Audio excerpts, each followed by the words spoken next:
வணக்கம். தேம்பாவணி பாயிரம் பாடலன் 5.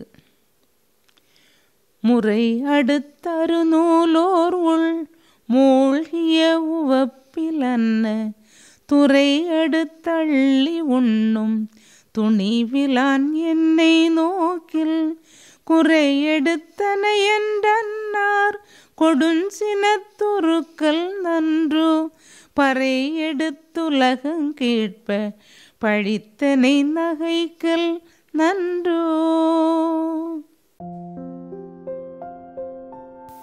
அன்பு நண்பர்களே, வணக்கம். பாயிரத்தில் அவை அடக்கத்தில் நாம் 5வது பாடலை பார்க்க இருக்கிறோம். இந்த பாடலிலும் தன்னுடைய குறையை ஏற்றுக்கொண்டு மற்றவர்கள் அதை குறையை காணாமல் அதில் உள்ள நிறையை மட்டும் எடுத்துக்கொள்ள வேண்டுகிற பாடல்தான் இந்த பாடல்.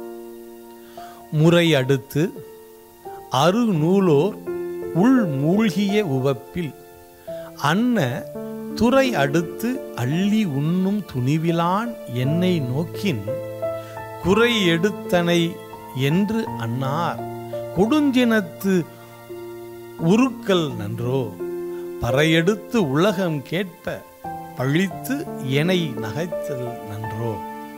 அதாவது, தமிழ் அறிஞர்கள் ஒரு நூலை எடுத்துக்கொண்டால் அல்லது நூல் பொருளை எடுத்துக்கொண்டால் அதில் ஆழமாக செல்பவர்கள். ஆனால் நான் தமிழ் அறிவு அதிகம் இல்லாதவன், புலமை இல்லாதவன். இருந்தாலும் அதே போல நான் எடுத்துக்கொண்ட கதை மாந்தன், கதை தலைவன் வளனை பற்றியும் முழுமையாக அறிந்து கொள்ள முடியாதவன். தான் அள்ளி பருகிய சிலவற்றை உங்களுக்கு கொடுக்கிற பொழுது இவன் என்ன இவ்வளவு குறைவாக சொல்லிவிட்டானே என்று என்னை பழித்து விடாதீர்கள். பறை அறைந்து மற்றவர்களிடம் சொல்லிவிடாதீர்கள். என்னை எள்ளி நகையாடி விடாதீர்கள்.